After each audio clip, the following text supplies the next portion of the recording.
विधानसभा के उपचुनाव की घोषणा हो गई है। देखिए, जिस बात की हम बात कर रहे थे, 9 सीटों पर विधानसभा होगा। वायनाड में 13 नवंबर को मतदान होगा। देखिए, यही हम लोग बात कर रहे थे, जी न्यूज के दर्शकों से हम यही कह रहे थे कि हैरानी हो रही है, लेकिन देखिए चुनाव आयोग ने तारीखों का ऐलान कर दिया है। 9 सीटों पर विधानसभा के उपचुनाव उत्तर प्रदेश के घोषित कर दिए गए। वायनाड लोकसभा सीट पर 13 नवंबर को मतदान होगा। और हम आपको बता दें, ये वो सीट है वायनाड जिसको राहुल गांधी ने रायबरेली से सांसद बनने के बाद छोड़ा और वहां से प्रियंका गांधी चुनाव लड़ सकती है। लेकिन 9 सीटों पर विधानसभा उपचुनाव की तारीखों का ऐलान हो गया है। वायनाड में 13 नवंबर को होगा और उत्तर प्रदेश में भी 13 नवंबर को ये विधानसभा उपचुनाव होंगे। उसी समय झारखंड में विधानसभा के चुनाव भी हो रहे होंगे पहले फेज के। झारखंड में 2 फेज में चुनाव होना है, 13 नवंबर को और 20 नवंबर को, नतीजे 23 नवंबर को। उत्तर प्रदेश की जो 10 सीटों पर उपचुनाव होना था, उसमें से 9 सीटों पर 13 नवंबर को विधानसभा उपचुनाव होगा। वायनाड लोकसभा सीट पर 13 नवंबर को मतदान होगा और सबके नतीजे जो हैं वो 23 नवंबर को सामने आ जाएंगे। तो कुल मिलाकर जिस बात पर हम हैरानी जता रहे थे, मैं जल्दी से राहुल सिन्हा आपका रुख कर लेती हूँ। राहुल, बिल्कुल देखिए, इलेक्शन कमिश्नर ने थैंक यू कर दिया था और रिपोर्टर्स के वो सवाल लेने लगे थे, तो हमें लगा कि उपचुनाव की तारीखों का ऐलान और वायनाड लोकसभा सीट का चुनाव की घोषणा क्यों नहीं हुई।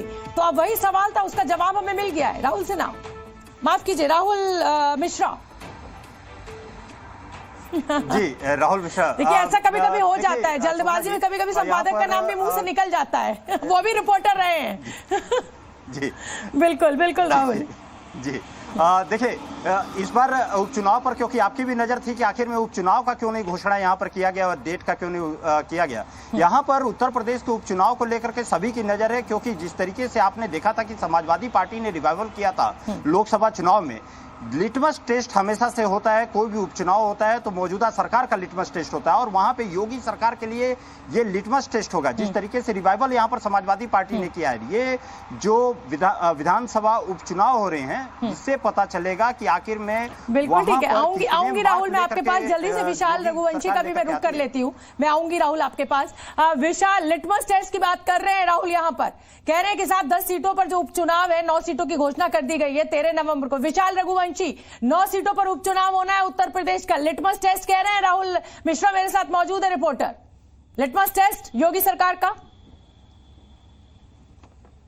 देखिए, बिल्कुल सीधे तौर पर कह सकते हैं कि इन 9 सीटों पर जो चुनाव होगा उसके परिणाम बहुत कुछ तय करेंगे कि उत्तर प्रदेश में जो पीडीए का जादू है वो बरकरार है विपक्ष का, या इस पीडीए के जाल को बीजेपी ने पूरी तरह से भेद दिया है। क्योंकि इन 9 सीटों पर, चूंकि एक सीट मिल्कीपुर जो अयोध्या की है उस पर चुनाव नहीं हो रहा है, 9 सीटों पर चुनाव हो रहा है, जिसमें कटेरी है जो अंबेडकर नगर की सीट है। इसके साथ साथ जो इन सब में सबसे महत्वपूर्ण सीट है वो है करहल सीट, मैनपुरी की करहल सीट है। यहाँ से अखिलेश यादव विधायक बने थे, उन्होंने सीट छोड़ी है और अब ये सीट यादव परिवार को ही गई है। यहाँ से विशाल, क्या कुछ जानकारी है मिल्कीपुर सीट क्यों छोड़ी गई है, इस पर चुनाव क्यों नहीं है? क्योंकि 10 विधानसभा सीटों पर उपचुनाव होना था, 9 पे घोषित किया गया है।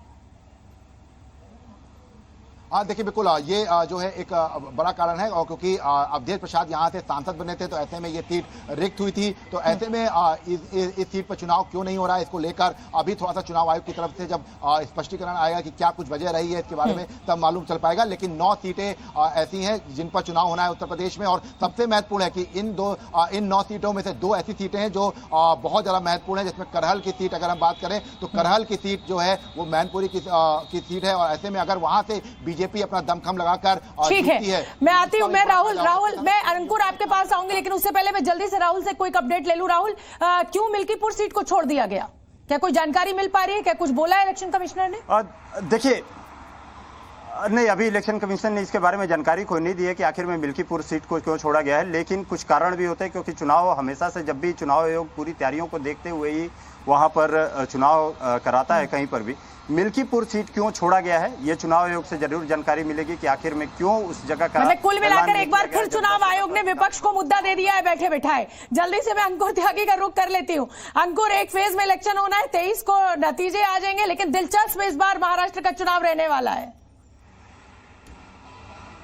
बिल्कुल, ये परमिटेशन कॉम्बिनेशन का गेम कैसे बनेगा, मेरे को ये थोड़ा सा देखना दिलचस्प होगा। हर सीट पर यहाँ पे मुकाबला नेक टू नेक है। मैंने पहले भी आपसे कहा था, ऐसा नहीं है कि अगर कोई महायुति और महाअघाड़ी से ही चुनाव लड़ रहा है तो क्योंकि इनको अंदर भी अपना जो इंटरनल फाइट होगी इन पार्टियों के बीच में, वो जरूर झेलनी पड़ेगी। एक एक सीट पे मान लीजिए अगर कोई सीट है वो अगर कोई महाअघाड़ी की जो गठबंधन है, अगर उसमें कांग्रेस को जाती है, लेकिन अगर वहां से एनसीपी का उम्मीदवार अपने आप को प्रबल समझ रहा होता है तो वो क्या शांत हो जाएगा या वो अपनी दावेदारी को मजबूत बनाए रखेगा और वो अपने वोट बैंक को अपने साथ रखकर अपना विरोध प्रदर्शन करने के लिए उतरेगा मैदान में। ऐसी बहुत सारी सीट है जहां पर ट्विस्ट एंड टर्न आने बाकी है और वही महाराष्ट्र का जो विधानसभा का भविष्य तय करने वाले हैं। इसीलिए मैं कह रहा हूं कि अकेला मुंबई, अगर मैं मुंबई की बात करूं, 288 में से 36 सीटें आती हैं। आप समझ सकती हैं कितना बड़ा मेजर रोल प्ले करेगा। और हाल में जिस तरह का वादा लगातार उन्होंने किया है, अनाउंसमेंट किए हैं, मुंबई के 5 जो टोल नाके हैं उनको सारी गाड़ियों के लिए फ्री कर दिया गया।